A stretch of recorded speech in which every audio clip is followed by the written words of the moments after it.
ಮಳೆ ನಿಂತ ಹೋದ ಮೇಲೂ ಹನಿಯೊಂದು ಮೂಡಿದೆ ಎಂಬಂತೆ ಬಿಗ್ ಬಾಸ್ ಸೀಸನ್ 10 ಕನ್ನಡ ಮುಗಿದು ಒಂದು ವಾರ ಬಂದರೂ ಬಿಗ್ ಬಾಸ್ ಕುರಿತು ಚರ್ಚೆ ನಿಲ್ಲಲಿಲ್ಲ. ಬಿಗ್ ಬಾಸ್ ಮನೆಯಲ್ಲಿದ್ದ ಸ್ಪರ್ಧಿಗಳ ಅಭಿಮಾನಿಗಳ ಬಳಗ ಸಾಮಾಜಿಕ ಜಾಲತಾಣದಲ್ಲಿ ಇವತ್ತಿಗೂ ಕೂಡ ಬಿಗ್ ಬಾಸ್ ಬಗ್ಗೆ ಚರ್ಚೆಯನ್ನು ಮಾಡ್ತಿದ್ದಾರೆ. ತಮ್ಮ ನೆಚ್ಚಿನ ಸ್ಪರ್ಧಿಯ ಬಗ್ಗೆ ಅಭಿಮಾನದ ಮಾತುಗಳನ್ನು ಆಡುತ್ತಿದ್ದಾರೆ.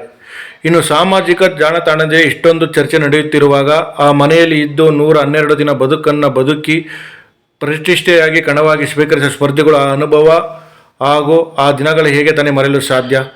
ಇದಕ್ಕೆ ಇನ್ನೊಂದು ಉದಾಹರಣೆ ಎಂದರೆ, ಕೋಟಿ ಕೊಟ್ಟರು ಬಿಗ್ ಬಾಸ್ಗೆ ಹೋಗಲ್ಲವೆಂದು ಮೊದಲು ಹೇಳಿ ಆ ನಂತರ ಬಿಗ್ ಬಾಸ್ ಕರೆದ ತಕ್ಷಣ ಮನೆ ಸೇರಿಕೊಂಡ ಸಂಗೀತ ಶೃಂಗೇರಿ ತಮ್ಮ ಸಾಮಾಜಿಕ ಜಾಲತಾಣದಲ್ಲಿ ಬಿಗ್ ಬಾಸ್ನ ದಿನಗಳನ್ನು ನೆನಪು ಮಾಡಿಕೊಂಡಿದ್ದಾರೆ.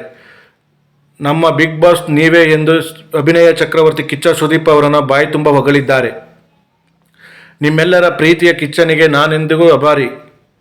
ಮೊದಲನೆಯ ವಾರದಿಂದ ಕೊನೆಯ ವಾರದವರೆಗೂ ಬಹಳ ಸೂಕ್ಷ್ಮತೆಯಿಂದ ಕಾಳಜಿಯಿಂದ ಕಂಡಿದ್ದೀರಿ, ತಿದ್ದಿ ಸಾರಿ ದಾರಿ ತೋರಿಸಿದ್ದೀರಿ. ನಮ್ಮ ಬಿಗ್ ಬಾಸ್ ನೀವೇ ಎಂದು ತಮ್ಮ ಮನದ ಮಾತುಗಳಿಗೆ ಅಕ್ಷರ ರೂಪದಲ್ಲಿ ಕೊಟ್ಟಿದ್ದಾರೆ ಬಿಗ್ ಬಾಸ್ನ 2ನೇ ರನ್ನರ್ ಅಪ್ ಸಂಗೀತ ಶೃಂಗೇರಿ. ಇನ್ನು ಅತ್ಯಂತ ಕಷ್ಟಕರವೆನಿಸಿದ ಬಿಗ್ ಬಾಸ್ ಪ್ರಯಾಣವನ್ನು ಅಡ್ವೆಂಚರ್ ರೂಪದಲ್ಲಿ ಬದಲಿಸಿದ್ದಕ್ಕೆ ಸುದೀಪ್ ಸರ್ ಅವರಿಗೆ ಧನ್ಯವಾದ ತಿಳಿಸುತ್ತೇನೆ ಅಂತ ಇನ್ಸ್ಟಾಗ್ರಾಮ್ನಲ್ಲಿ ಬರೆದುಕೊಂಡಿದ್ದಾರೆ.